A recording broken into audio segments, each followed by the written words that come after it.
Testing 1, 2.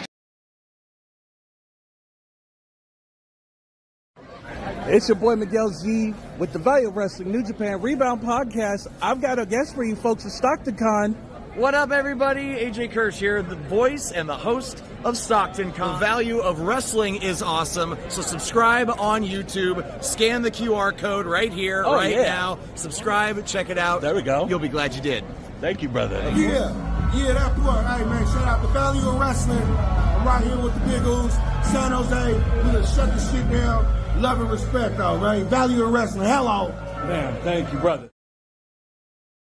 Right. All right, ladies and gentlemen, we are live. We are on air. We are right here on the Value of Wrestling, right here on YouTube. This is your weekly Roundup podcast, where we talk about everything about this week of professional wrestling. Of course, you know me, I'm the Big Tyme, and I'm joined with my co-host, Miguel Z, and the infamous Mr. Paulus Clarke.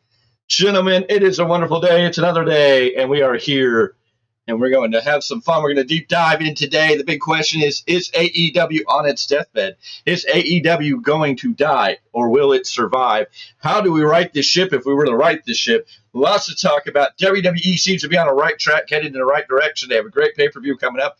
So things there, New Japan doing their things. We'll get a little report on that, and several little other things we're going to sprinkle in. But the big thing tonight, and we hope that you'll join us, join in the conversation, join in the chat.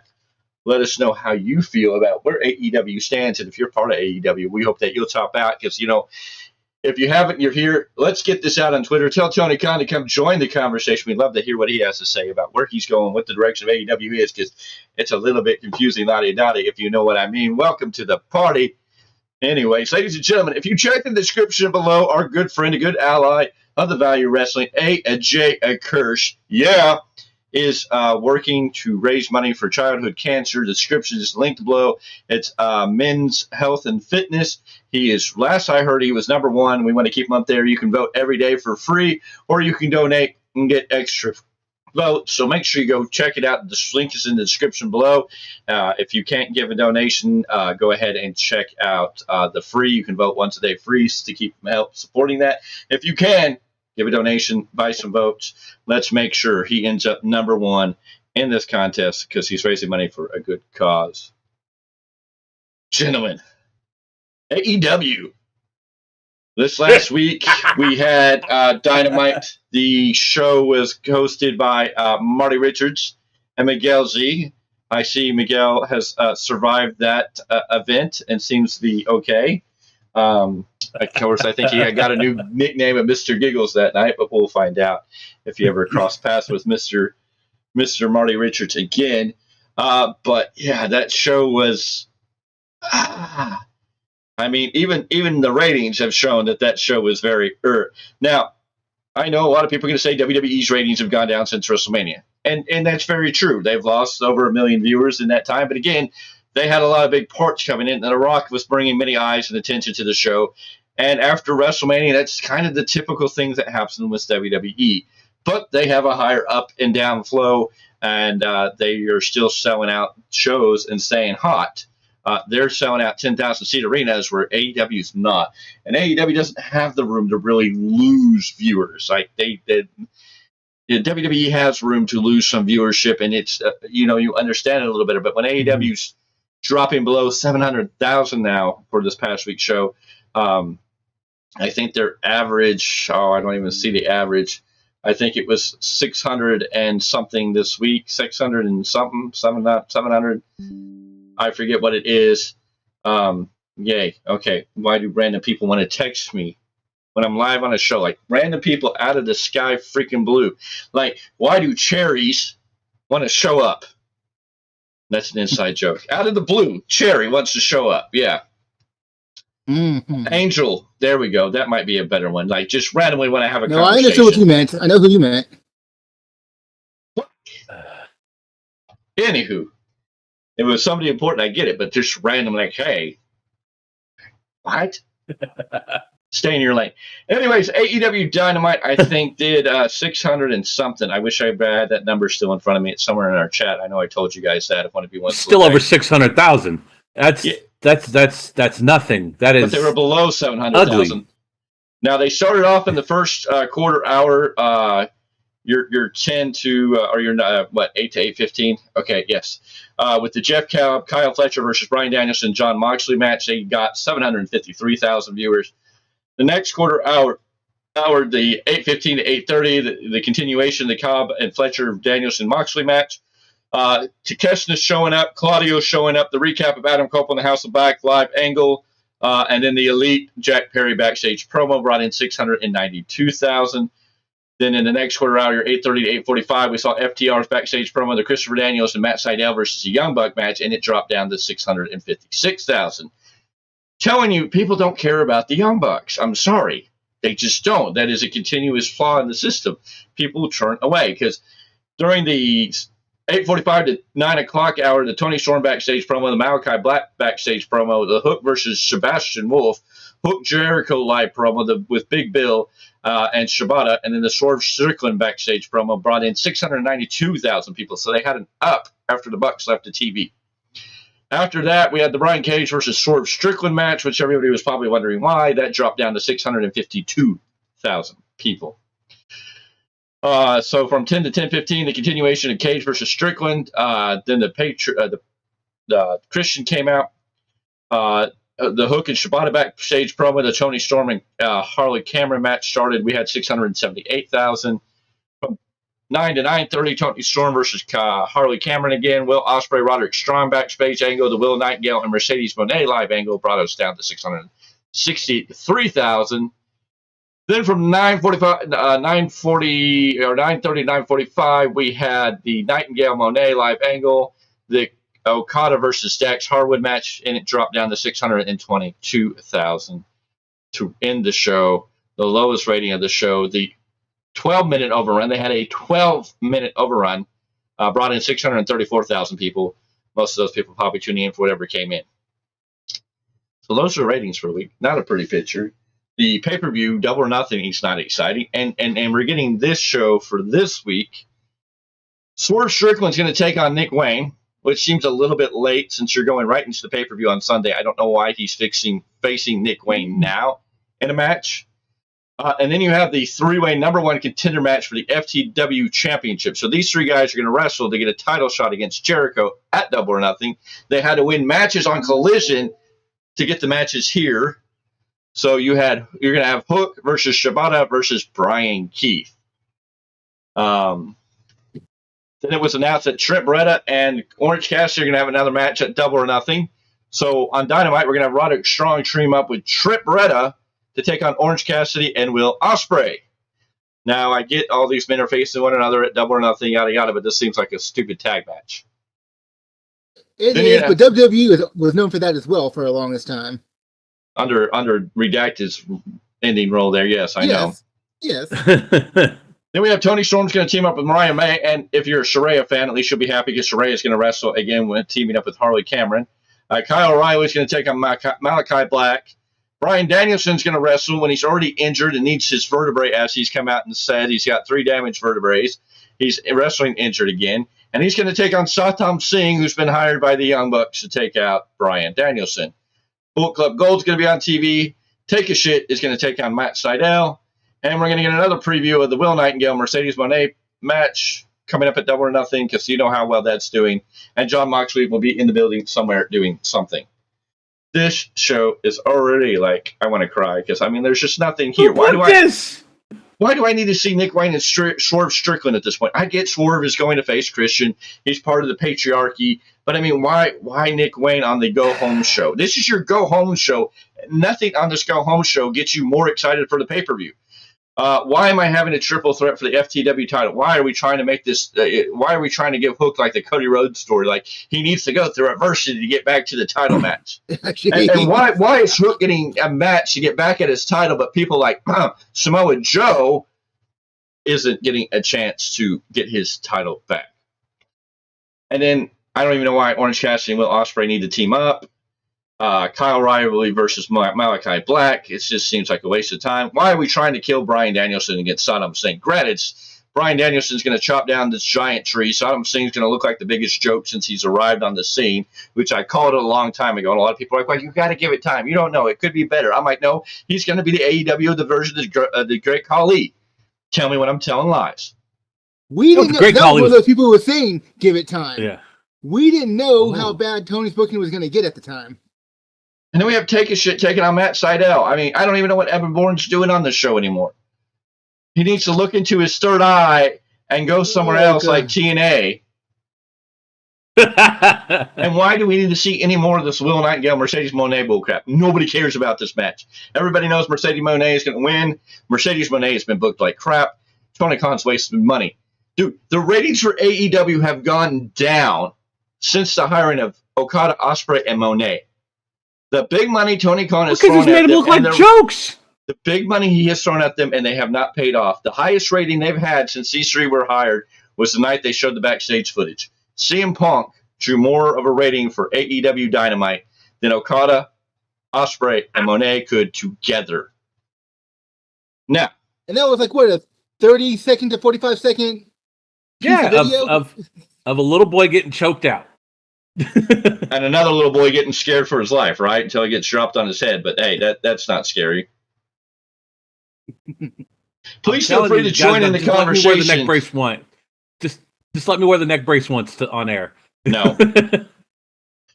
Feel free to join in the conversation. Tell us what you think of AEW. If you feel like it's the best thing going, tell us what you think. But we're the best wrestle, homie. We're the best wrestle. It's only because Tony Khan, you can't use what the big boys play, and I'm sure he wants to use those words. I think he would love to run around and say, "Hey, this is what the big boys play." Tony, are you here? Tony, please tell me what your thought patterns, your thinking, your booking, your ideas are here. What am I missing? Well, you seen the other day when we did a review. Oh, you weren't here, but yeah, doing a review with Marty. You seen someone with the review with Marty. Someone said it was awesome, and we still haven't figured out who said it. Yeah, I know. And that first one was trolling. Yes. Yeah. Remember, Mr. Clarke was somewhere invisible that night, so who knows if he didn't do it just to troll the trolls.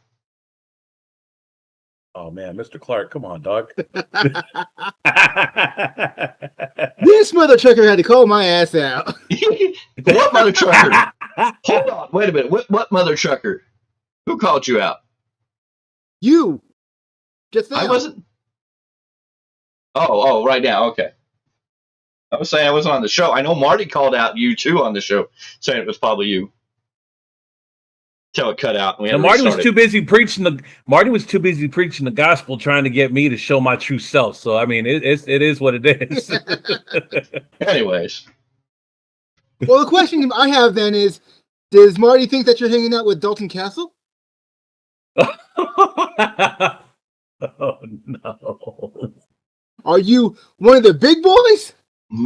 Oh, so you're the new boy to be the big boy. You're Dalton Castle, the big boy. Now, had it been Dalton Castle in the early years of ROH, yeah, then maybe, because the man was super over with that crowd. Now he's just. But it was the same gimmick to what I'm actually alluding to. Yeah. Very flamboyant, and you know what? It was good. It was good for what it was. Yeah.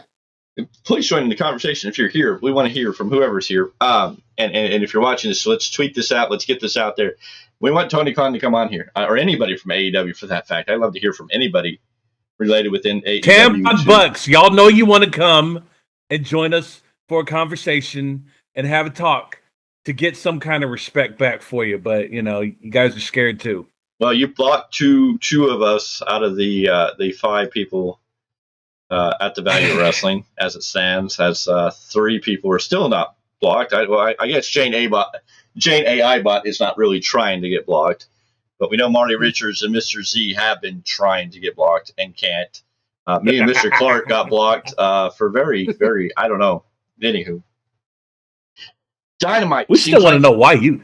We just want to know why you guys got blocked. I don't get it. Y'all didn't say anything bad. Well, Mr. Clarke just kind of posted something to see what would happen. He got blocked. My true thing was just I don't even know what they blocked me over. I was so caught off guard that they blocked me. It was kind of funny. Welcome to the show. Please feel free to chat. But here we go. We're having Dynamite this week. It's your go home show before your pay per view on Sunday, and it looks like a bore fest. I mean, what are you bringing into this show that's getting anybody excited to continue to watch or even be ready to pay? I can't believe people are going to pay for this pay per view. I think on Triller TV it's going for like $50. Yeah. The pay-per-view. I'm just like, those resources can go to something better. Y'all fans want to tip, save your money. WrestleMania tickets go on sale in a few months. Save your money. Save your money. Exactly. Just trying to help y'all out. But if you're an AEW fan, there's All In and All Out. Oh, save your money. And Forbidden Door. Actually, better yet, go to our Fun Dodge trip, please. Oh, we'd like pause, it. pause the chat. Uh-oh. Welcome to the show, Tony Khan. Somebody's trolling. We're Yes! Yes! Ladies and gentlemen, we have finally done it. We have finally done it. Tony Khan has showed up. We put out the best wrestling. Do you really feel like that you put out the best wrestling? Please tell me why you feel you put out the best wrestling, Tony Khan.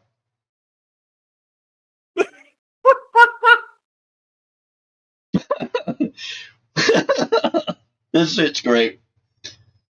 I'm sorry. Is it only in Colombia? That's what I want to know. You get your stuff directly from the source or imported through many different hands. I don't know. But anywho. That's an honest question, Mr. Khan. Go ahead, tell me. We are the Pepsi of pro wrestling. You guys are like the Nickelodeon of podcasting. Thank you. Nickelodeon. Nickelodeon. So you're saying we're making money? Yes. Yeah. We're making Mr. money, Khan, money. we just want to know. Hey, Nickelodeon entertained a generation. I mean, without Nickelodeon, there wouldn't be a lot of names out there. So, I mean,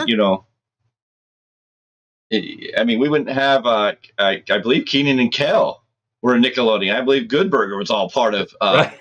all that, if we want to talk about a cast of people. So, I mean, hey, I'm not going to be hurt by being called Nickelodeon, but I mean, hey, you're the Pepsi, so you're what? What is it that you're trying to prove? I mean, you have a TV show coming up this Wednesday. What does it show or prove, and why is it giving people interest or wanting them to get invested into your pay-per-view? Let alone you have a pay-per-view that is poorly booked. And let me ask you this. Has Will Ospreay, Mercedes Moné, and Kazuchika Okada done anything for your company since you hired them and brought them on? Have you seen anything in the value of your product change?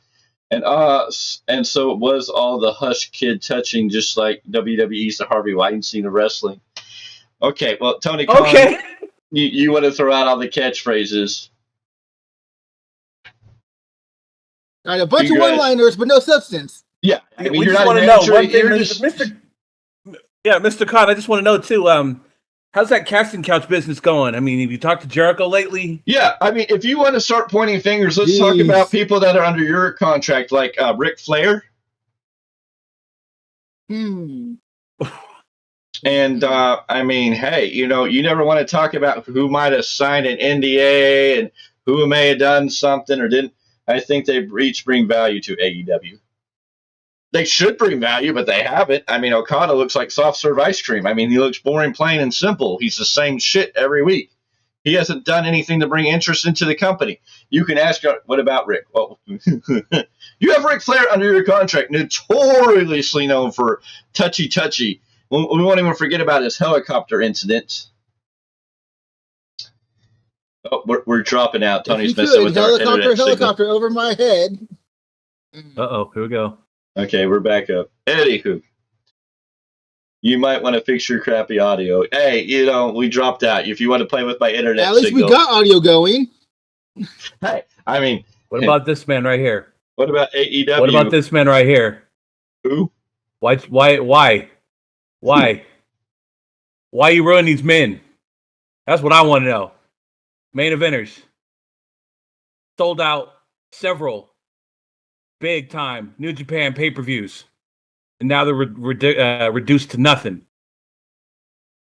The concept is boys to men, not turning men into mid-card boys. Exactly. Yeah, I know. We have some audio issues, just like AEW does every once in a while on that Dynamite show.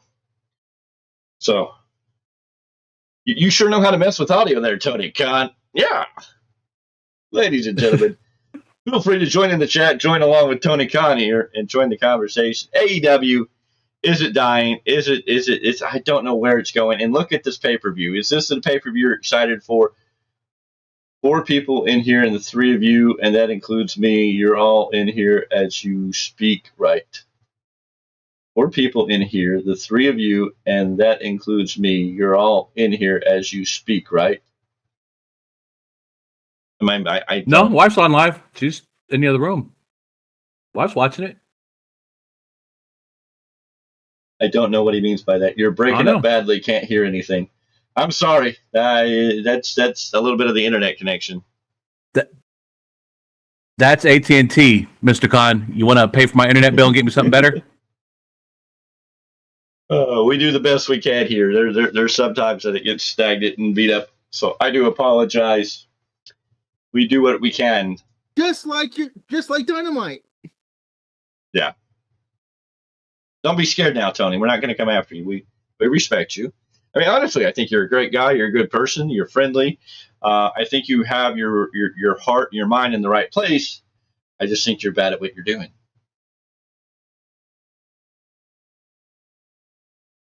Yes, it is the WWE version. And your point being, it is exactly the WWE version. I do have this. I do have his version when he was in AEW before you decided to run him off because he didn't play nice with other people. So nice CM Pink shirt. Okay, I didn't notice the pink, but hey, good for you. Was that a misspelling? You can't spell, anyway. Mr. Khan. Of all people. Let's discuss this pay-per-view. Double or Nothing. Let's double down on Double or Nothing, right? We have for Double or Nothing, which everybody should be excited for. Chris Jericho is going to defend the For the World title against the winner of the Triple Threat Eliminator match between Hook, Shibata, and Brian Keith. I assume it's going to be Hook unless they're going to do something funky. Are you going to do something funky, Mr. Khan? Trip Beretta versus Orange Cassidy. And how many more matches? I guess we still have 3 matches. We're only up to 9, so we have room for more. Oh, Jay White's got to be on the 0 hour. Why does Jay White always got to wrestle on the 0 hour, Mr. Khan? Just curious. Inquiring minds would like to know. Someone's got a main event. The 0 hour. Trip Beretta's going to take on Orange. Guy wants to know why. Why do you got to put this man on 0 hour? He's better than that. Trip Beretta's going to take on. Somebody's got a main event 0 hour. Trip Beretta's going to take on Orange Cassidy again. No stipulations, nothing to this match. It's just the match. Why wouldn't you want to escalate this match? Because the last match was pretty boring. Moxley is going to is going to have a IWGP World Heavyweight Championship Eliminator match. Meaning if Takeshita wins, he's going to receive a future IWGP World Heavyweight title match at an AEW pay-per-view. So on an AEW pay-per-view, an AEW guy is going to defend a title shot for the IWGP title that he wears against somebody that's an AEW guy. How does Evil feel about that? How do some of the people in New Japan Pro Wrestling feel that other guys are getting chances at getting possible title shots or getting title shots in the case of Will Hobbs? I mean, that pissed off a bunch of people. Now, we talked about Trent Beretta and Orange Cassidy having a match, a singles match, no stipulation to it. But, hey, we're going to have Adam Copeland defend the AEW TNT Championship against Malachi Black in a barbed wire steel cage match. For what purpose? Like, this match hasn't even been built to that. At least Trent and Orange Cassidy, I could understand why maybe they need to be in a barbed wire steel cage match. That would make a little more sense. But Malachi Black and Adam Copeland, we're going to go right for. I mean, what a waste of a match! And why has it got to be a barbed wire steel cage match? Why do you got to be GCW? I thought you were AEW. I thought you were original, Tony. I didn't think you took from the backyard feds. Then we have Anarchy in the Arena. I don't know GCW a backyard fed, but okay. Well, I didn't mean they are a backyard fed. I just mean like GCW or backyard fed wrestling would be doing these things. You know, these are things that you would expect to hear on a independent, small federation that's trying to bring in people to watch because they're going to do something spectacular off the wall. This just, I mean, I don't get a barbed wire steel cage match. I mean, that's a little, that's even a little too extreme for WCW. And even WCW created some bad matches. They just had some odd concepts. Yes. They got on a pole. Yeah. Then we have the Anarchy in the Arena match. Hey, we can't forget. Well, WWE did have one of the worst matches, the Dog Pound match with the regular steel cage, and then the Hell in a Cell steel cage around it with Rottweilers that played like puppies around the outside. Yes, that fun stuff. Anyway, so we have Anarchy in the Arena, where the Elite are going to take on Team AEW: Bryan Danielson, Cash Wheeler, Dax Harwood, and Darby Allin. Yay, Team AEW. Is that your best thing you got for Team AEW, Tony Khan? Is that what excites you? Is that what gets your rocks off? And then you have the AEW. Well, look what WCW did it. They were literally outsiders of the time. Yes. Yeah, but again, here's the thing, too. The one person that would have made sense for Team AEW got hurt. Well, damn. That sucks. And the only person that the fans wanted to see in that match. And we're going to talk more about Bryan Danielson here in a second. And Eddie Kingston. Yeah. The world title will be on the line when Swerve takes on Christian Cage in a match nobody asked for, nobody cares about, and it's going to do nothing for nobody. Swerve's going to beat Christian Cage, and it's not going to elevate him. It's still going to make him feel like a paper champion, and I hate it because I love Swerve, and Swerve deserves better. Swerve, this is what about the rankings? This is one of the worst, one of the least important matches on this card. Like, you have a barbed wire steel cage match, you have a IWGP Eliminator match, you have a Anarchy in the Arena match, and then you have this match, and you're just like, this is going to be the main event. After all these other matches, this is going to be your main event, and people are going to be tired, and people are going to be out of it, and this match is not going to get the love that it deserves, because by that time, after 12 matches like we normally get on an AEW pay-per-view, people are going to be exhausted. Oh. Then you have the AEW Women's Championship, which will probably be the only match that's actually going to be a decent match in the ring. I can't even say Christian Cage versus Swerve Strickland in-ring action is going to be that good. Christian's okay, but he's not a great in-ring performer. I'm sorry. He's good. He can make a good match, but he's serviceable. Yes. But going in there with Swerve, I don't think he can keep up with Swerve. I don't think any of these matches are really that great based on how AEW's presented some of these people. And so I'm like, Tony Storm and Serena Deeb in their match may be the best in-ring match of the night. This may be the match that seals the show. Let me ask you this. Out of what's available, are you looking more forward to Tony Storm and Serena Deeb or Willow and Mercedes Moné? Tony Storm and Serena? I'm more looking forward to when it says AEW copyright date on the bottom of the screen. Damn! Well, and then, of course, here's the one for Mr. Z. Roderick Strong is going to defend his international title against Will Ospreay, because this is this match we needed. And then, of course, we just talked about the TBS titles on the line when Will Nightingale defends her title against Mercedes Moné in Mercedes Moné's first match in AEW. Rankings what? Rankings who? Rankings where? I just asked about that. Where's Mr. Khan? Okay, Mr. but you Khan, got to remember, rankings. Khan has come out and said that the TBS title and the TNT title do not qualify for the rankings. They're open matches. Anybody can fight for them at any time. That's the way those titles are. That's not the way he sold rankings originally. Well, exactly. He makes up the rules and changes to whatever he wants to fit his matter. Ladies and gentlemen, join in the conversation. Join in the chat. Yes, exactly. Well, I mean, is he not redacted? He's letting, like, the Young Bucks book matches so he can throw them under the bus like, oh, AEW's bad because the Young Bucks are booking it. Yeah. I mean, tell me what it's his version of Briscoe and Patterson. On this pay-per-view, what are you excited to see? There you go. Thank you very much. Thank you very much. So Jay White can be the main eventer of 0 Hour. Yeah, that's it. Okay. But ladies and gentlemen, I mean, you saw how long it took them both to sit there and even come up with anything as a response. That tells you how this card is just not exciting. There's nothing here to really get excited about. Now, granted, some of the in-ring wear could be great. Will Ospreay will carry Roderick Strong through probably a decent match. Meltzer will go nuts and give it a 10-star rating. In the rest of the world, go, okay. Jeez. Our Anarchy in the Arena is just scary. Adam Copeland and Malachi Black in a barbed wire steel cage match is just unnecessary. Moxley versus Takeshita is like, they kind of started this storyline, but then they fade this way and fade that way that you're like, oh, okay, yeah, I forgot. He's going after the Don Callis family. Mm-hmm. And so now, why?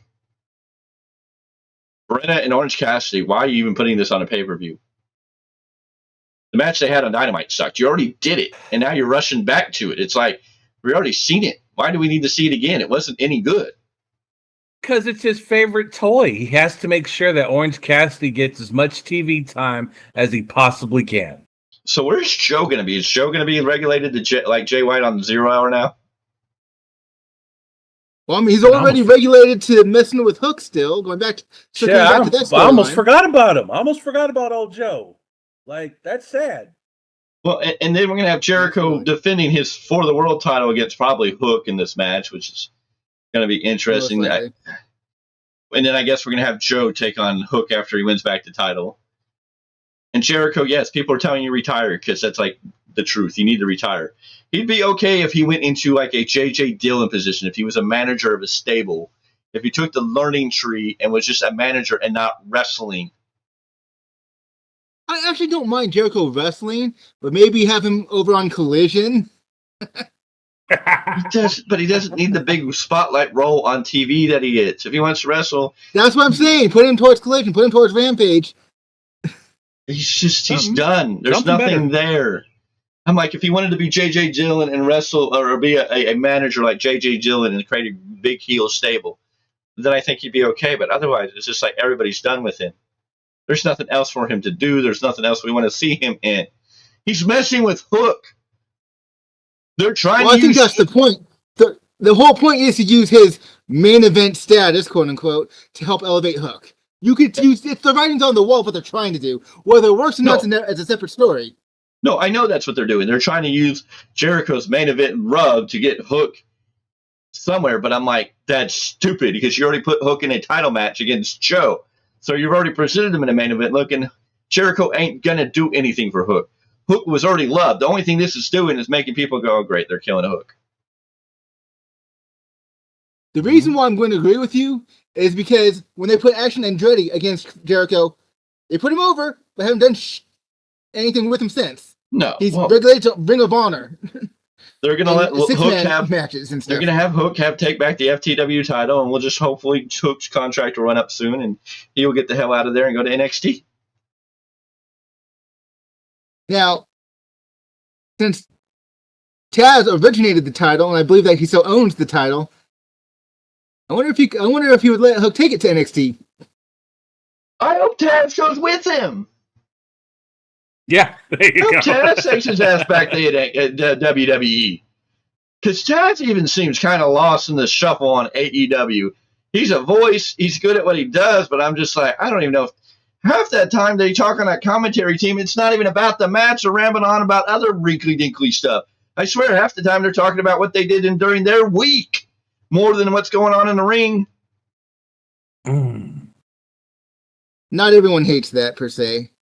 When it's sprinkled in to the wrestling commentary, the way they can banter back and forth sometimes can be fun. Not the way they do it all the time. And especially depends on who you get up there.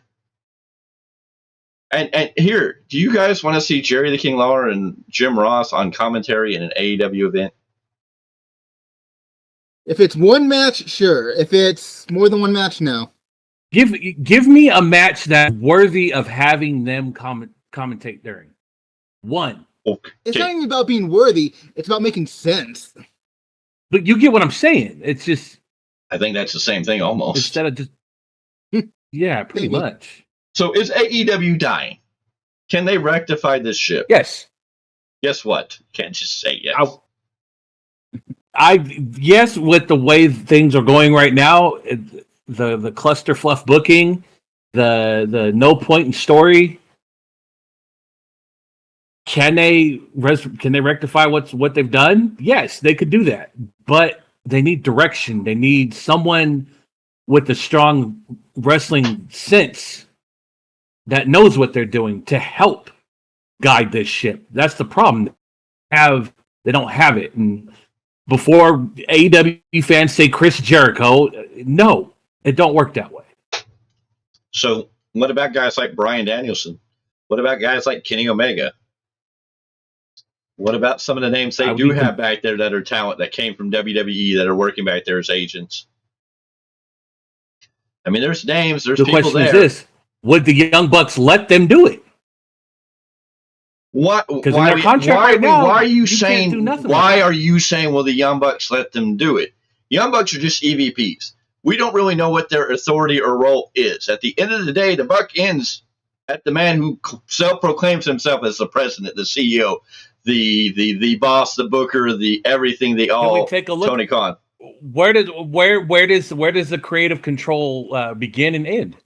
Tony Khan with their contract. What can they say yay or nay to? Oh, well, I don't know what the EVPs have power over. We don't really know what is entitled in their powers, other than they get their friends hired, and it looks. That's like what I mean by, and that's what I'm saying. Like if a wrestling mind can do what they need to do, but they could say no. Like I said, what can they say yes? Well, anybody can say no. We don't know exactly what. How many times have we heard that a wrestler was told to do a story and went to Tony Khan and said, "No, I'm not doing that." Cough, then cough, pack your bags and go home. Mr. Clarke, is AEW then Tony Khan?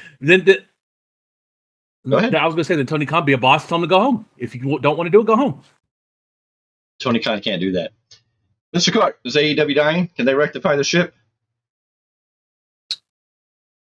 Here's the thing. They have the talent to rectify. However, with the booking as it has been for the past year or so, you're seeing the declining of the audience live in the arena.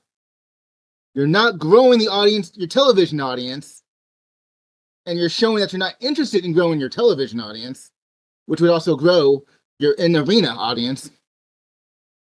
At some point, they won't have a show if the ratings keep going down. The ratings are not the end-all, be-all story in the modern world. However, they are the barometer of who's watching live, who's watching now when it happens. Yes, you can DVD or whatever the hell. You can watch it later. You can watch clips, blah, blah, blah. That helps get eyes on the product. But your barometer of, when it's happening live is still the ratings. So it's not like it's pointless. Like, ratings mean nothing. No, they do mean something. Yes. They don't tell the whole story, but they do mean something. AEW dying. Again, losing your audience, slowly but surely, when you don't have enough of an audience to lose the way WWE does. Yeah. It's obvious. Even if Tony Khan and Shad Khan and whoever else keeps pumping money into it, it'll keep it on life support.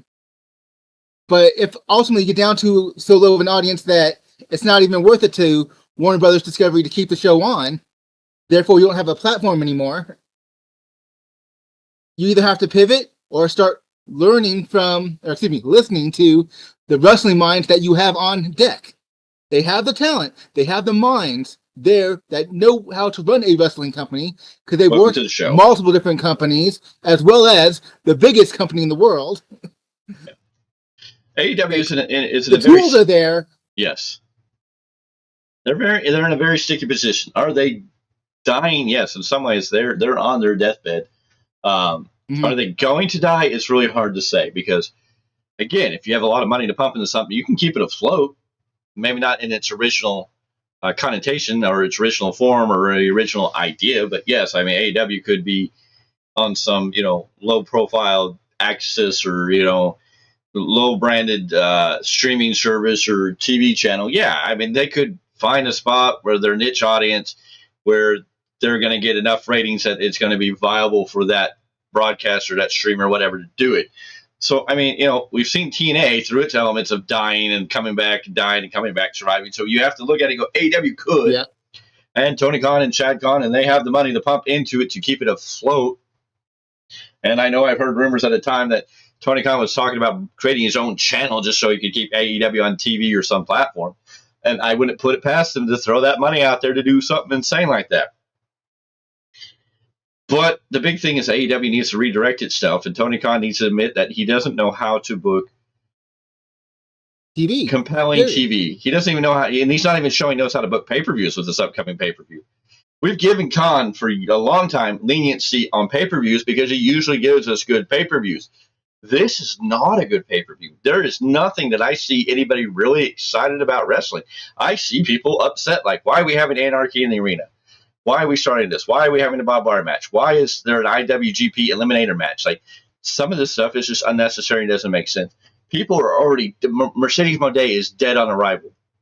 Hasn't even wrestled a match, and she's dead on arrival. She is getting booed. There was a lot of people who thought she was going to be the second coming of CM Punk, and she's not. No. Ain't even touching that. And she's dead on arrival. Her promos are terrible. People can't figure out what she is or what she's doing. It's very confusing and very diluted, and it's bad. And then the Elite storyline is terrible. These guys don't feel like a threat to anything, and none of it makes sense. And now you go into Anarchy Arena. Now we have to worry about Anarchy Arena because Brian came out on whatever and announced that he has 3 of his discs are damaged. He's wrestling hurt. He needs to get surgery, but he's going to go out here because he watched what happened to Tony and Omega, and he's going to go out here. He was injured prior to taking that Trigger driver. So either he's completely bullshitty ass and trying to run with this fake story about his injured neck, which I think is messed up. So I hate to say it, but I hope he's hurt, because if he's lying, I think that's messed up to the fans that really care about him, that already know the serious issues that he's had with his neck, that we all sit here and go, please, Brian, just don't hurt yourself. I find that as a gray area because it is professional wrestling. I think there's just some stuff that you don't play around with because the fans I understand your argument. Yeah. I understand. But that is the point of the storytelling in professional wrestling, is to play with emotions. Yeah. I just don't know if that's the right one. And not in this scenario either, that he's out here trying to, I have a broken neck, but I'm going to go fight for AEW. It's like, if this had been a long-term thing, if this had been built up where the Elite were some takeover, they were destroying AEW, not just giving it bad ratings and making it look boring. I mean, if the Elite really felt like a threat to the survival of AEW, then I might be willing to see a Daniel or Bryan Danielson come out and be like, even with a broken neck or injured neck, I'm going to come back and fight to save AEW. But there's nothing for these 4 guys. And then Eddie Kingston breaks his leg at the Resurrection show in Southern California when he got thrown in the barricade. And the reason it took so long for them to get out there is because they were waiting for him to get in the ring because he did break his leg. So he's out of action and can't be in this. And then they bring out the man who gets hit by buses, Darby Allin, which is fine. He's a pillar of the company, but it's still like it's the most Darby Allin story, though. To happen to Darby Allin. Yes. Like, damn, dude, there's nobody else in wrestling. If you said, what wrestler do you think would get hit by a bus? Everybody would say Darby Allin. We know. We get that point. But, I mean, this whole pay-per-view he would probably throw himself in front of the damn bus. But this whole pay-per-view just reeks of sucking and not awesomeness. And both Christian Cage and Adam Copeland are on it. It's like a sad day. And why is Christian Cage facing Swerve? Why out of all the people they could have had in this match? And why is Joe not getting a rematch? This would have been a good time. If you didn't have anybody else to go with, put Joe back in here. Get Joe his redemption. Yep. Why did Swerve Strickland get, 3 world title matches before he won it? And Joe can't get a rematch for the title? Why not bring Hangman Page? What has happened to Hangman Page? Nobody knows. Did he die? Can somebody please call West Virginia and see if we can find out where Hangman Page disappeared to? Hey, Ricky Starks. Where's Ricky Starks? Not injured, but he's supposedly on the injured list. He doesn't even know what's going on. He's so in the dark. He doesn't know what's going on with him in AEW right now. His own words. He's like, I don't know. Yeah, he publicly said that. Same thing as Takeshita. The only reason Shiketsu's back on here because he started complaining about, why am I not being used? Why am I not here? What's going on? Completely confused. And that's the only reason we're really getting Takeshita back. Yeah. So it's like, none of this makes sense. Ricky Starks may be in trouble because it is continuously being reported that Tony Khan told people that he did not want anybody in AEW to watch the Royal Rumble. This is being heavily reported by big sources. I know a lot of people are saying, no, that's fake. Serious? Yes. supposedly coming out of sources, we're going to take this with a grain of salt, but the statements are out there that Tony Khan told people they were not, if they were in AEW, he did not want to find out they were watching the Royal Rumble this year because Cody was returning and was going to win, winning the Rumble. He didn't want anybody to watch it. So, and what does that do for him?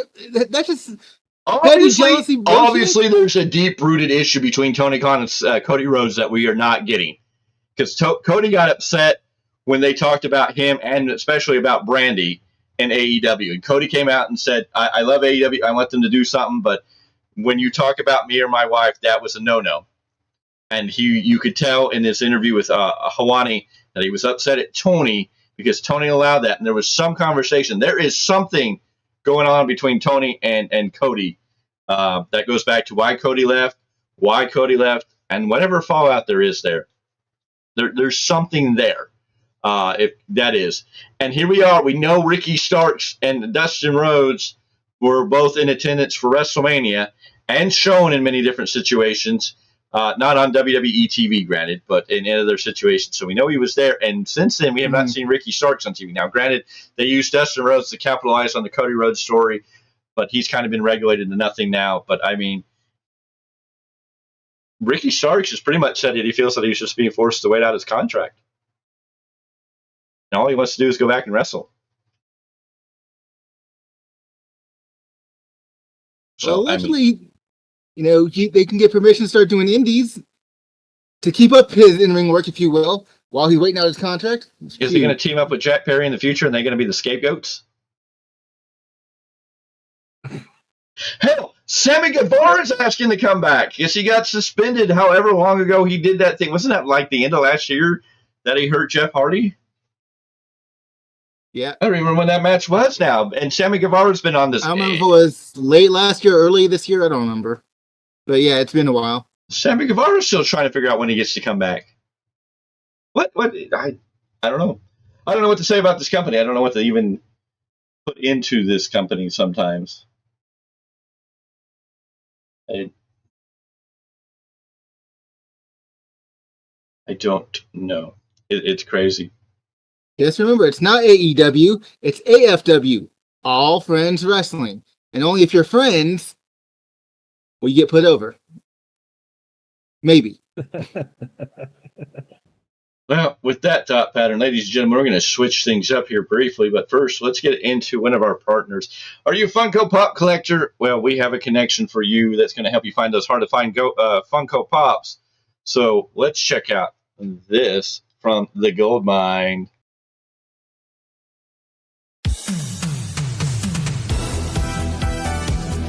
This is the Value Wrestling on the Big Tyme, and I'm here with some great news. Are you a Funko Pop collector? Are you searching for some hard-to-find Funko Pops? Are you just looking to complete a collection?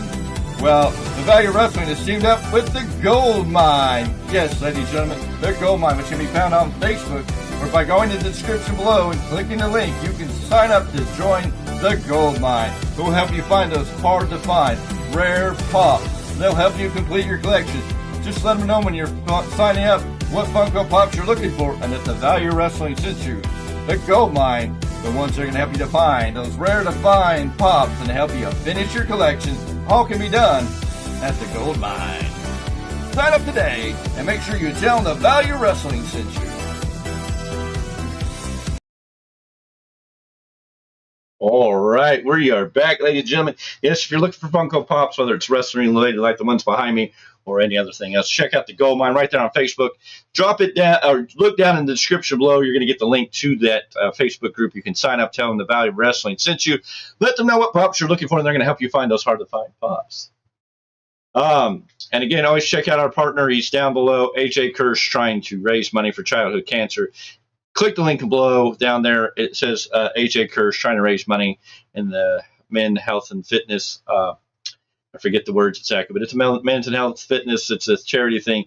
We can give him the vote so he can come out number one. Mr. Z, let's do the New Japan Hour for the moment. It's not even an hour. But anyways, tell us what you got coming up for the New Japan Pro Wrestling Rebound podcast this week. Coming out Tuesday, like it does each and every week. Tell these people what they're going to find out on about New Japan Pro Wrestling this week. So we are literally 6 weeks into Best of Super Juniors, and it is right now it's pretty lopsided as far as Block A is concerned. You only have one guy that is undefeated going into this. Blake Christensen, 8 points. The closest one to him is Titan from CMLL with 6 points. Kevin Knight with 6 points. Your honorable mention in last place, TJP, no wins at all, no 0 points. Damn. How shocking is that? That's Block A. Block B, Kushida with 6 points. Taichi Ishimori with 6 points. Okay. Hiromu Takahashi, 4 points. Your honorable mention from CMLL, Dia, no points. So far, I gotta say this, I'm a little disappointed that TJP has no points because he's been dubbed the captain of the United Empire since Will Ospreay has left, and he hasn't done anything to back that up. But this is all leading to Dominion, where we will get our finals of Block A and Block B. The winner of that will take on the current IWGP Junior Heavyweight Champ. And the match for Dominion, biggest match of the night, and I think we just talked about it earlier, Mox versus Evil. And they're doing an eliminator match for this title on an AEW pay-per-view. So what's going to happen if that person wins and Mox loses the belt? Does that mean he gets a title shot at Evil? But all this we'll talk about Tuesday. There's more to talk about, and I'll get as deep as I can into this one, but I will leave you with this, folks. July 13th, San Jose, California. We're going to get a co-partnership of CMLL and New Japan Pro Wrestling. Fantasticamania. Yes, folks, they did this in Japan. They're bringing it to San Jose. Will your boy be there? Who knows? I'm looking forward to this one. Speaking of shows in California, do you know Dynamite this week's going to be in Bakersfield? This show with Bryan Danielson taking on Takeshita and Trent Beretta teaming up with Roderick Strong to take on Will Ospreay at Orange Cassidy. All these matches are going to take place in Bakersfield, California. Now, are you still? Well, Tony was just here. Can we get tickets? Are you still disappointed that you're not going? No, not at all. Unless he wants to give me free tickets. No. I think what's being implied here is you're going to have Dynamite. There might be an explosion of a different kind. It is Bakersfield after all. That's a whole different story.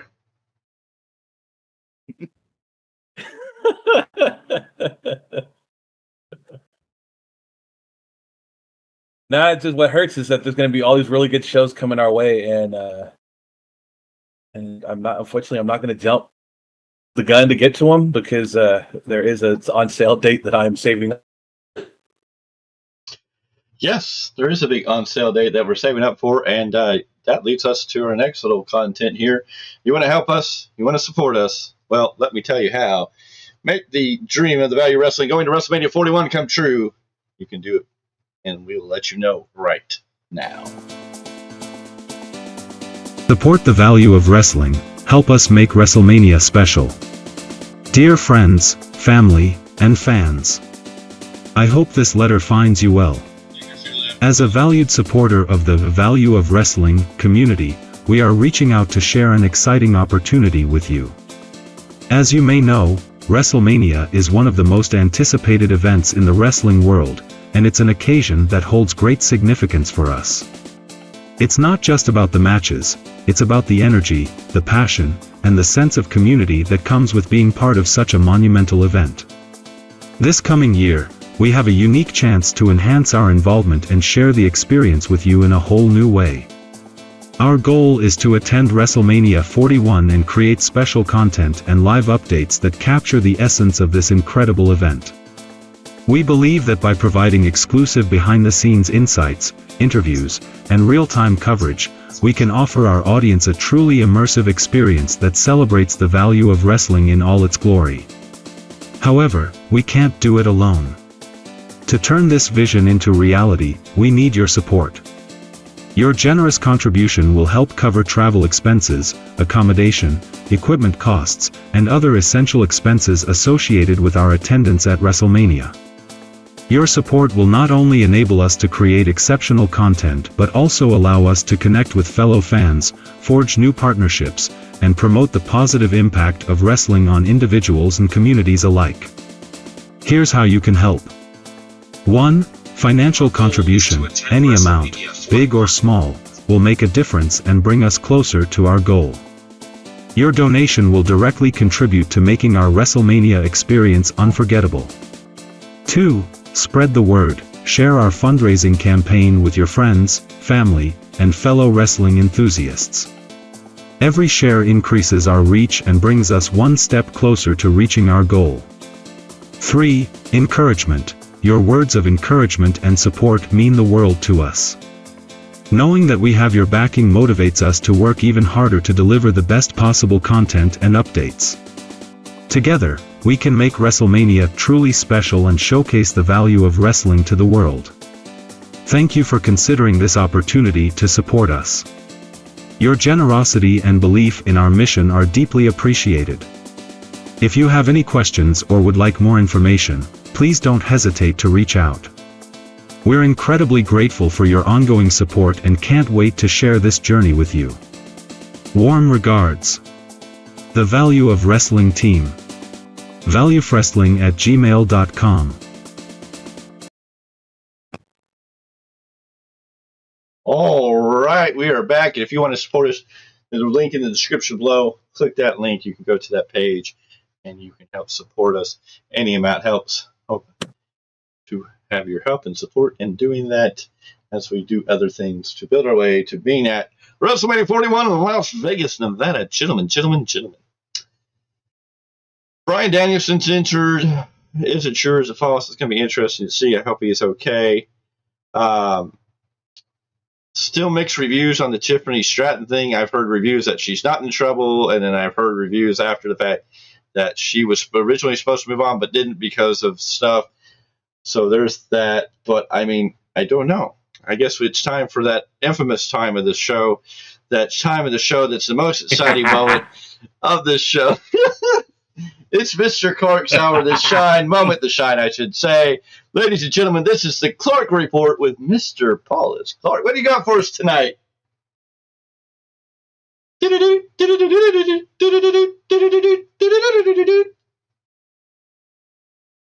You know, I wish we were Nickelodeon so I could throw some slime on you. Just pour it all up on there. I didn't say the magic word, so. Yeet. Ladies and gentlemen, let me introduce you to the Eater of Worlds, and not Jey Uso. I don't see Jey Uso around. What you talking about? No, you were the original. Jey Uso stole it from us. You can have it. So we were talking about Bryan Danielson a little bit earlier. One of the headlines out there is Bryan Danielson says he'll need surgery soon, explains joining Anarchy in the Arena match. Bryan Danielson says he is going to need surgery pretty soon, according to his doctor. The AEW star is set to be a part of the Anarchy in the Arena match against the Elite at Double or Nothing next Sunday. And he spoke in a digital exclusive match about the match. Okay. Anyways, about his health and more. On his health status, somebody paid a price to take out FDR, to take out me before Anarchy in the Arena. We know exactly who it is. No, I hurt my neck real bad. Then I'm wrestling Will Ospreay. I get to give him a Frankenstein off the top rope. I never had that happen to me. Dude lands right on his feet. I go straight down on my head. And then later in the match, right before he pins me, he hits me with a storm driver. I got shooting pains down my arm. I'm at home and I have to get MRIs. I have a compression of the nerve root at C6, C7. C7 again. Anyways, I've got this shooting pain that's running down my arm and won't go away. Doctor's telling me that pretty soon I'm going to have surgery. The only way that I can hold out is if I keep the strength in my right hand. Right now, it's still there. I have the shooting pain, but I still got the strength. So I plan on staying at home, recovering, doing physical therapy. On being part of Team AEW at Anarchy in the Arena. I'm watching Dynamite and I see the Young Bucks and the Elite pile drive Tony Khan. the guy who started this company, the guy who, if he weren't here, this company wouldn't even exist. I watched that and I was angry as hell. Then I watched the next week as they took out Kenny Omega, hospitalized him when he's already sick, when he's already hurt. You're supposed to change the world together. Together. That's how I know you guys say you're good Christian boys, but you guys are evil. Because who turns their back on their best friend like that? That's when I realized I can't stay at home anymore. I can't rehab anymore. I have to come back and I have to fight. I have to fight for AEW because I love this place. You guys say you want to change the world? You won't even show up on a Saturday. They only want to work 1 day a week, and they want to run this place. Anybody, oh heaven forbid, anybody stand up to them. Heaven forbid anybody stand up and say what I just said, that they're lazy, that they only want to work 1 day a week. They put a price on our heads. Go ahead, put a price on my head. I've had a lot of people, a lot stronger than you, a lot more powerful than you, put prices on my head. I'm still here. More powerful than your prices on my head. Oops. Sorry. Anarchy in the Arena, you guys better come for a fight. I'm going to tell you exactly what I'm going to do, Young Bucks, Jack Perry, even Okada. I'm going to spit in your face because I used to respect you and I don't respect you anymore. Here's what doesn't make sense to me. Let's just say, even for storyline purposes,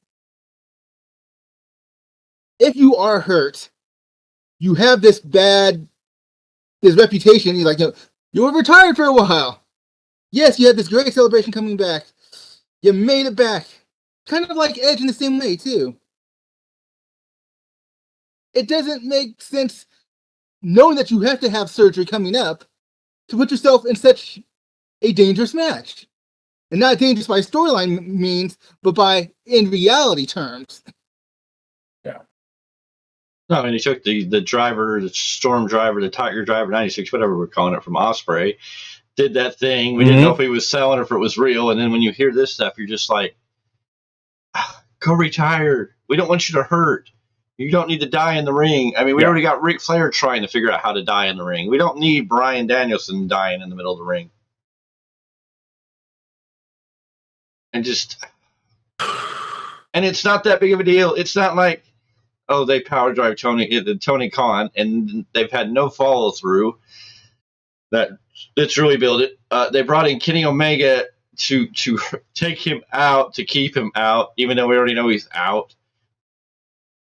It's like the two things they did didn't even come out, that they didn't pay off. Period. There's been no payoff from taking out Tony Khan and taking out Omega. There's been no, and then we jumped right into this Team AEW, and I'm just like, no, this is not how the NWO did it. The NWO went out and tore apart stuff, made themselves a name, made you feel that WCW was going to get taken over by these three guys in the beginning, and then they started adding more guys. And then when the Paul White switch shipped, you're like, oh crap, who's going to be next? It left you thinking. And this crap, they're not even building you into anything that even have any feel about it. It's just like, ooh, and then they bring you Team AEW, and you're just like, cool. FTR is dead. Well, here's also the big. Go ahead. Here's also the biggest problem is 3/4 of the Elite are AEW originals. I mean, it's like, how do you have Team AEW when half of the Elite founded the damn company?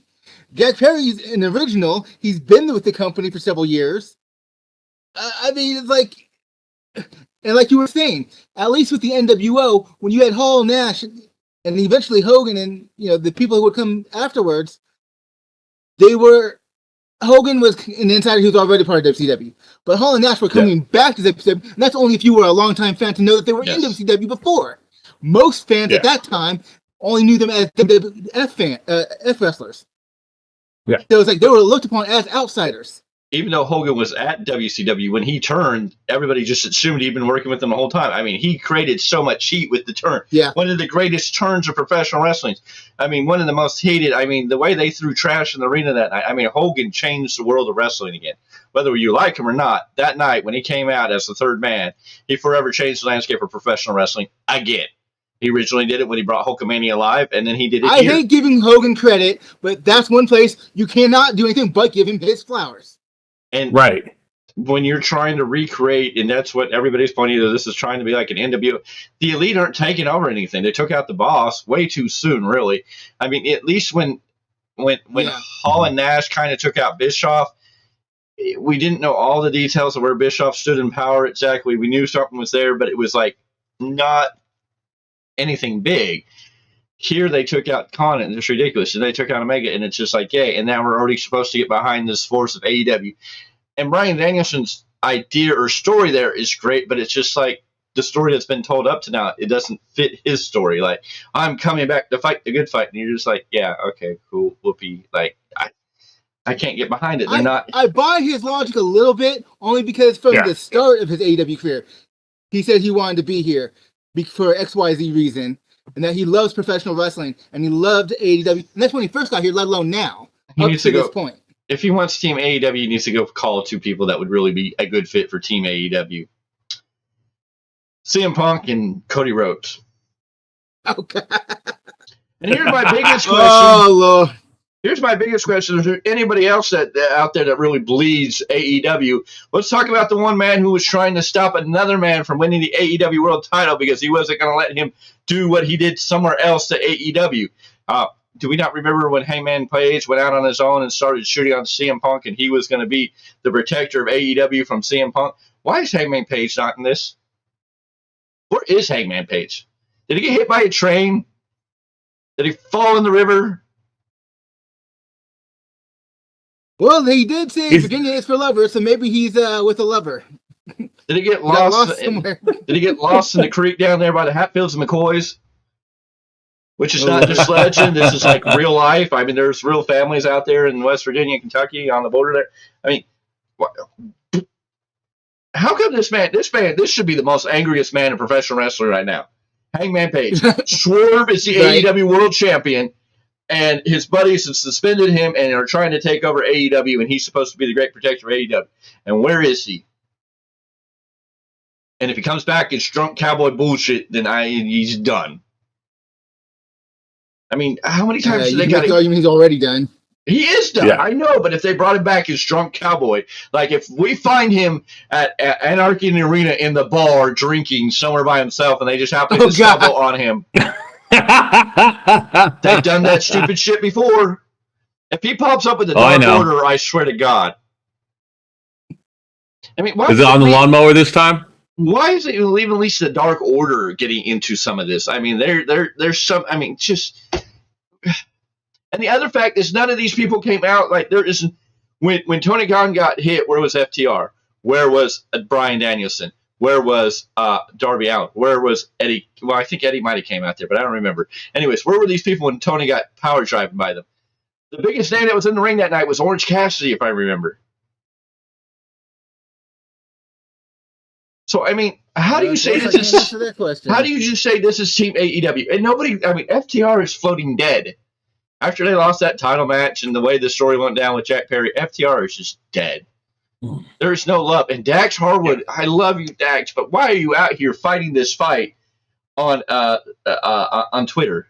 Like, he has this like gut instinct to be like, if you don't like it, you don't know what you're watching. You gotta love us because we're doing it. And I'm just like, dude, you sound like Das Protest too much. Like you're trying to like justify why you're here by saying all these things when you look like a complete idiot. And then you're out here wrestling Okada in the lowest rating match in AEW Dynamite history, pretty much. Yeah. Mr. C, how does that make you feel if I say Okada was in the lowest rated segment in AEW Dynamite history, pretty much? What else is new? What else have they done to the New Japan guys? The Rainmaker, the legend of New Japan Pro Wrestling. He ain't nothing. He's nothing anymore. He has been reduced to nothing. There's no more, nothing behind him anymore. And we know why. Hey, I know the safest bet on this pay-per-view that Okada will come out in his white trunks. I'm ready to bet $100,000 on that shit. Watch him come out with new gear, fellas. Watch him go. I beg him to. Doubtful. I beg him to. Because he's Okada. He's making millions of dollars. He can't buy new gear. He's making millions of money, but being put like a mid-carder. But here's the funny thing. He's gotten in more matches since his signing, making the same amount of money probably as Mercedes Moné.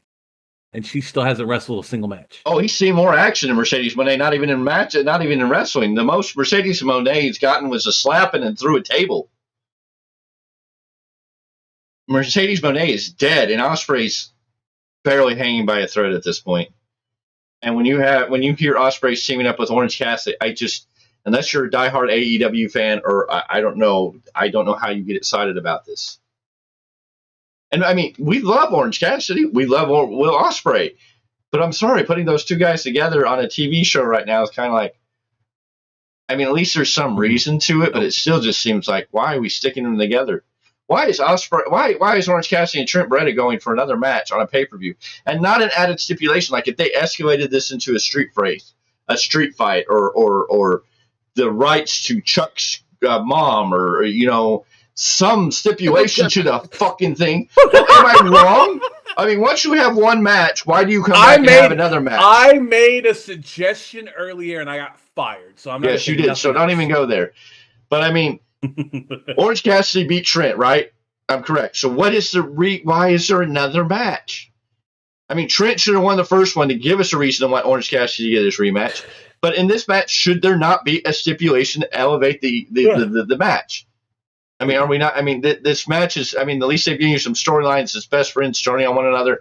Why are we having a second match with nothing? It's just like, oh, we needed it. Tony Khan is just booking matches because he's got to fill this pay-per-view with 12 matches at least.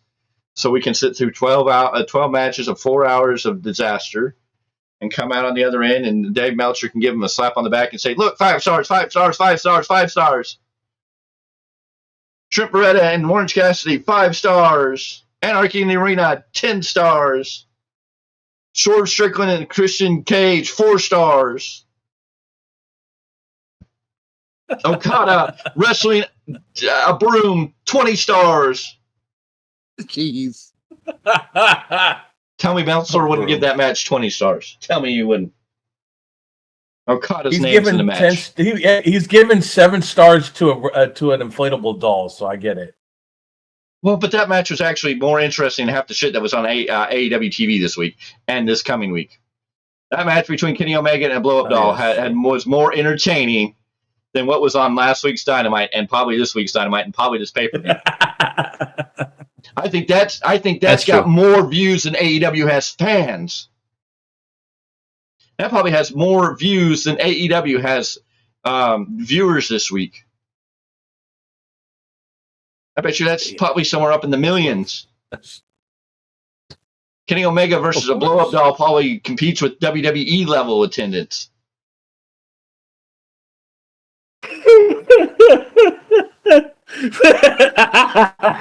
He looked it up. I'm waiting. See, Mr. Clarke can't even. He looked it up. He's looking at it right now. I know. I'm waiting for him to tell me how many people have viewed this. Go ahead, Mr. Clarke. I don't know. That it's just a sad state of affairs. Even Kota Ibushi and a rubber doll had probably a 5-star match. Man, I mean, I love Kota Ibushi, but with the damn doll, come on. Perry Saturn and Moppy are probably more entertaining.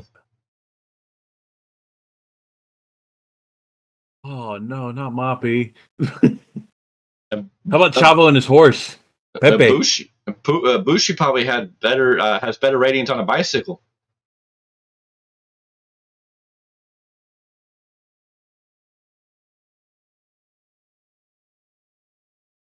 Damn.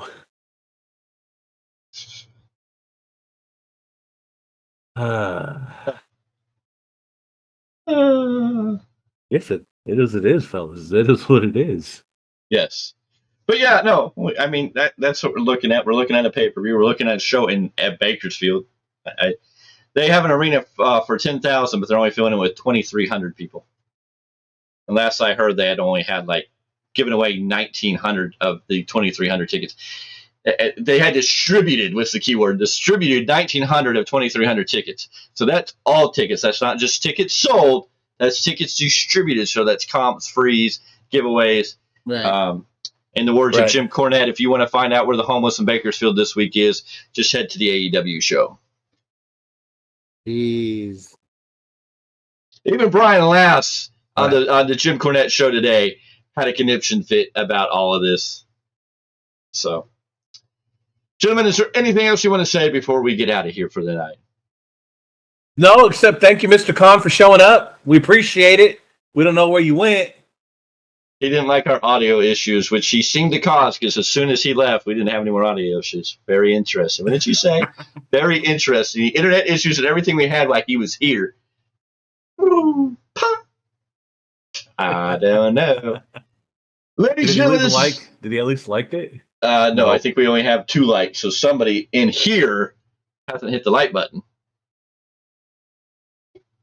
So, that said. From my 3 likes in here. I'm good on my end. Okay. Okay, let's see. Let me update it and see if it's pretty now. Okay, now I'm seeing 3 likes with 4 current viewers. There we go. That's beautiful. If we can get everything back up on air and see that everything's running preciously, we can wrap up. Good. We are here. Thank you very much. Anyways, we thank you for joining us. We thank you for being here. If you are watching this later, make sure you hit that like button and try to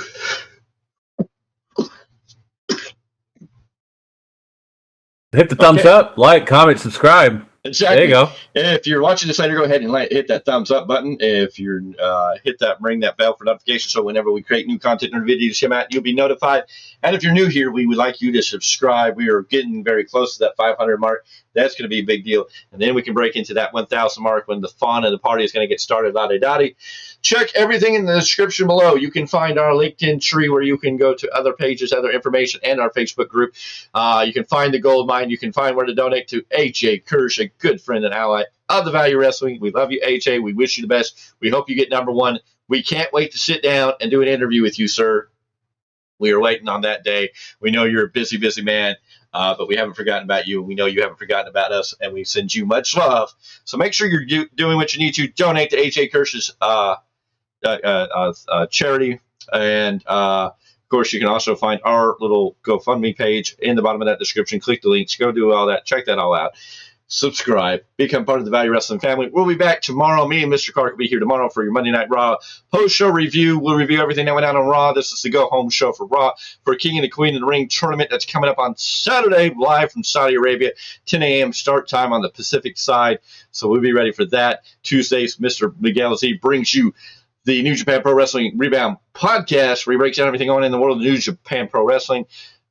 Wednesdays will be your Dynamite post show. It'll be the go-home show. Who will be here to host it? I don't know. I won't tell you now. Come check it out. Be surprised, because you never know who will be in attendance. Maybe Jane will do that show. You never know. Anyways, Thursdays is this weekend preview. Mr. Clarke gives you the whole weekend preview from Thursday to Wednesday, going from TNA, Ring of Honor. By the way, from Wednesday to Thursday. No, you're right. I'm sorry. Never mind. Thursday to Wednesday, TNA, Ring of Honor, SmackDown, Raw, NXT, and all the way back to the next week's AEW Dynamite with other things in there. And then on Saturdays, he has the other shows, which are NWA Pro, NXT, Ring of Honor, and TNA in a update. I forget what it's exactly titled. It's a new show. Catching up with. There you go. And then we'll be here Friday with your SmackDown post-show review. It's coming to you live from Saudi Arabia, SmackDown and Saudi Arabia. We will be here to give you a post-show on that. That'll be beautiful. We're going to talk about everything that went down in there. We're going to find out who's going to the finals of the King and Queen of the Ring tournament, which will happen on Saturday.